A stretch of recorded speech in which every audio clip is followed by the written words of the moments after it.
How easy is it to get up in the morning when you know you're not doing all that it takes? It's not very easy at all. You can just lay there awake thinking, oh, what's a few more minutes in bed? It won't matter much anyway. Wrong. It does matter. It will matter. Now, how easy is it to get up in the morning when you're pouring it on, doing the best you can, anxious to get going, make progress toward your dreams? It's a whole different story. When you're resting to renew your reserves, it's much different than resting to avoid your day. When you're psyched up and excited for your life, when you're excited for what you've planned to accomplish for the day, it's amazing. You'll wake up before the alarm clock even tries to startle you awake. Your successes fuel your ambition. Your successes give you extra energy. Your successes pave the way for more successes. It's the snowball effect. With one success, you're excited to meet another, and another, and another. And pretty soon, the disciplines that were so difficult in the beginning, the disciplines that got you going, are now part of your philosophy. How do you know when you're successful? Do you have to be a millionaire? No. All we ask of you is that you earn all you possibly can. If you earn $10,000 a year and that's the best you can do, that's enough. God and everything else will see to it that you're okay. The key is to just do the best you can. If it's $10,000 a year, wonderful. If it's $100,000 a year, wonderful. If it's $1 million a year, wonderful. It doesn't matter $10,000 a year or $1 million a year. It doesn't matter as long as you've done the best you possibly can. Earn the most you possibly can. Be the most you possibly can. And here's why. The essence of life is growth.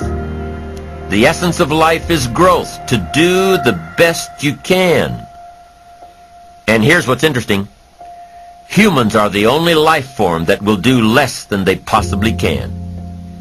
Humans are the only life form that will settle for less. Every other life form except human beings strive to its maximum capacity. How tall will a tree grow? Approximately. As tall as it possibly can. You never heard of a tree growing half as high as it could. No, trees don't grow half. Trees send their roots down as deep as possible, stretch their limbs up as high as possible, produce every leaf possible and every fruit possible.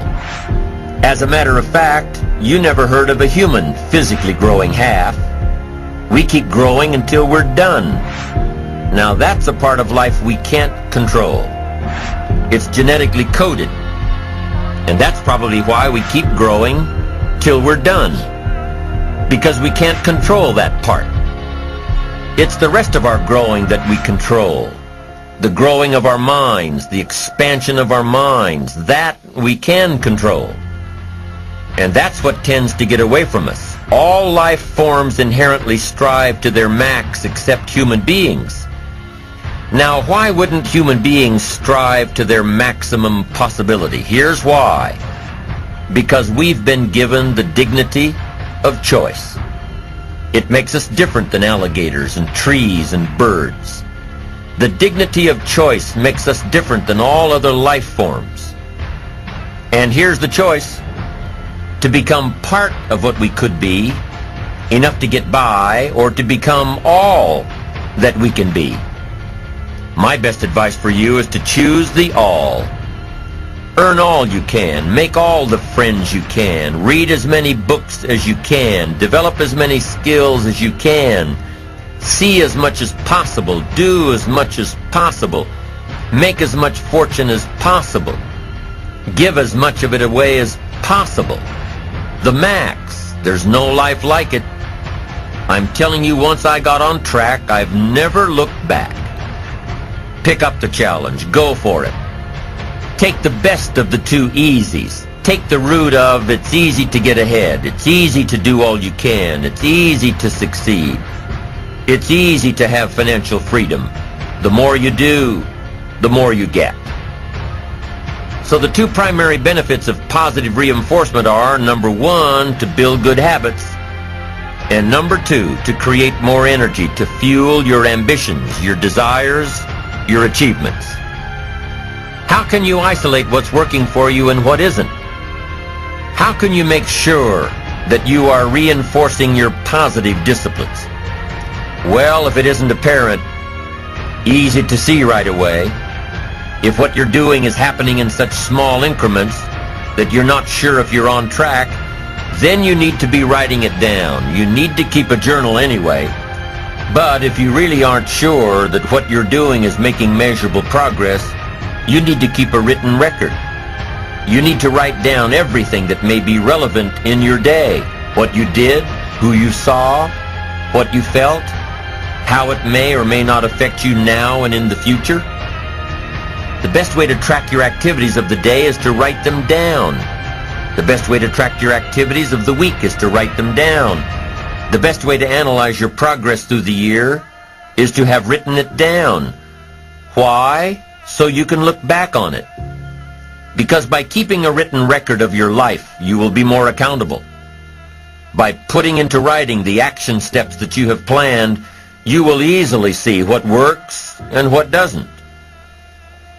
Most people just try to get through the day, never writing anything down, never keeping track of their progress along the way, never really knowing if they are doing all they can to reach their goals, to drive their ambition. But gifted people learn to get from the day.